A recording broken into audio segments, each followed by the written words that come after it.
Að lokum tekur til máls hv. 9. þingmaður Reykjavíkurkjördæmis suður, Birgitta Jónsdóttir. Forseti, hér tek ég þátt í gjörningnum þéttum raðir stjórnarliða.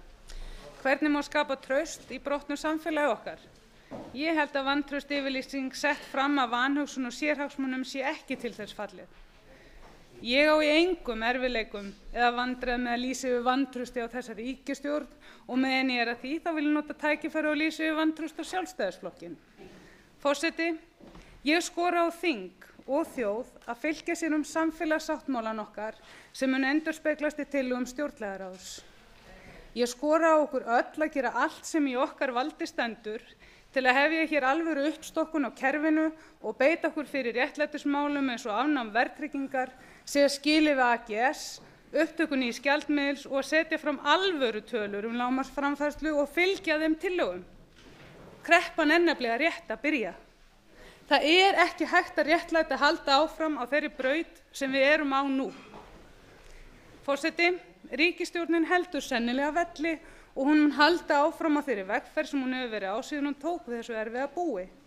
Og það er ljóst að ekki mun líða á löngu áður en að önnur vantrauststillaga verður borin fram nema að ríkisstjórnin hafi dug og þor til að stokka upp hjá sér. Því legg ég svo til og mæli með að hæstvirtur forsætisráðherra og hæstvirtur fjármálaráðherra segi af sér. Ég mæli ekki með þingrofi. Ég mæli ekki með að þingrof verði samþykkt því að það er einfaldlega sett til höfuðs stjórnarskrárbreytingum og almennum lýðræðisumbótum sem og umbótum á kvótakerfinu.